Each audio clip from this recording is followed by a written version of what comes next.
Hi, I'm Emily Burmis, and this is 120 Seconds to Better Leadership. So I want to talk a little bit about onboarding in the post kind of COVID days.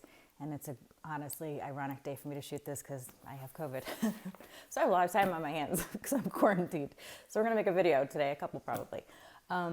What I noticed when we were onboarding executives, which is what we do a lot of, during the initial stages of the pandemic was just, the complaints or the challenges that I heard from clients were, I'm new to the company, I'm new to my team, I'm new to my boss, I'm new to my peers, and I'm having a really hard time forming those like meaningful relationships that we know are the social fabric that holds organizations together, right? And so they were feeling isolated and disconnected and kind of odd man out because everyone had that opportunity before the pandemic and they didn't get that opportunity. Everything was virtual.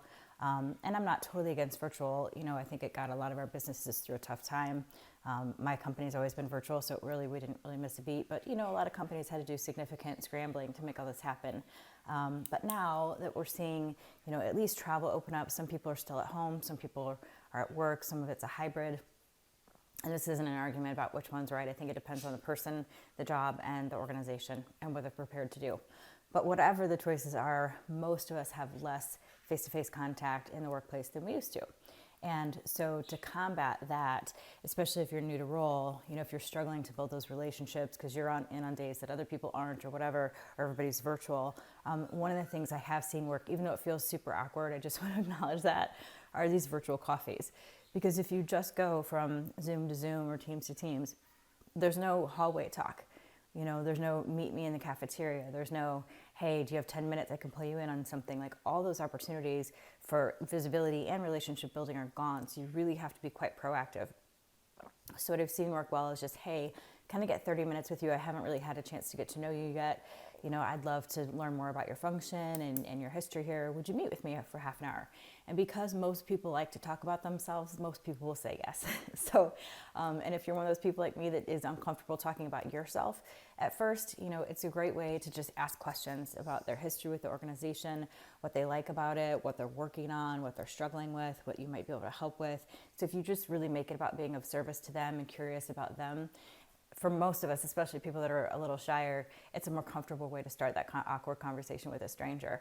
And once you get past that ice, then, the messages on Teams are going to be, more frequent and more informal, and you'll feel a little more bonded. So the point is you gotta be proactive. I think visibility is another thing that folks have struggled with this kind of remote work.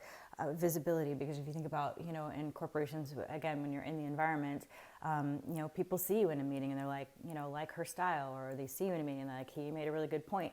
So you get this opportunity to be more visible. They see how you present yourself. They see how, you dress. Are you polished? Are you articulate? And most of us are different on Zoom than we are in real life, right? Because the camera's awkward. So to have that ability to, be visible to the organization, you're going to have to try to make yourself more visible. If you get opportunities to present on a topic, even if it is remote, you've got to start looking for more of those opportunities because the organic opportunities are missing, or a lot of them are. So look for opportunities to present, even if you don't love it. Seek out special projects, make them hard ones that maybe nobody else wants to tackle, because then the work itself is getting visibility, even if you're not getting it individually per se.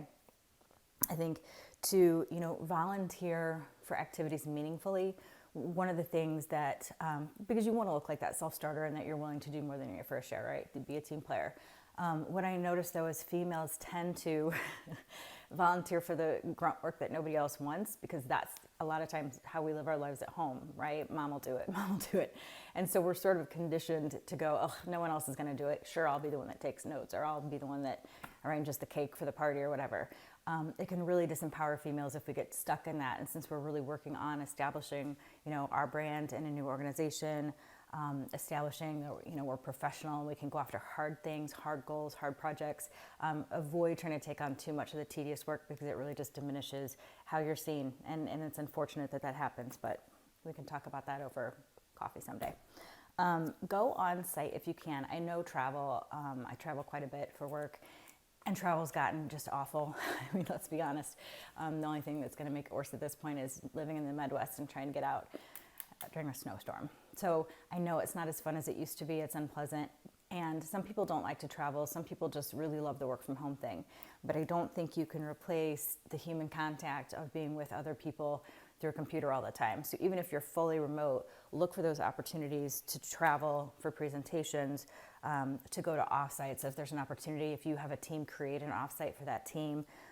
If you have any remote workers, but they're kind of in your geographic area or they're flying into your geographic area for some other reason, put together a dinner, get people together to break bread. Because at the end of the day, again, the social fabric we have as an organization is what holds the business together truly. So in combating kind of our remote work and the downside that goes with that, there's plenty of upside, but some of the downside is just that visibility and really letting people know who you are when you need to roll. So be proactive, do the best you can to put yourself out there. And if you have any tips on what's worked for you, I'd love to see them below.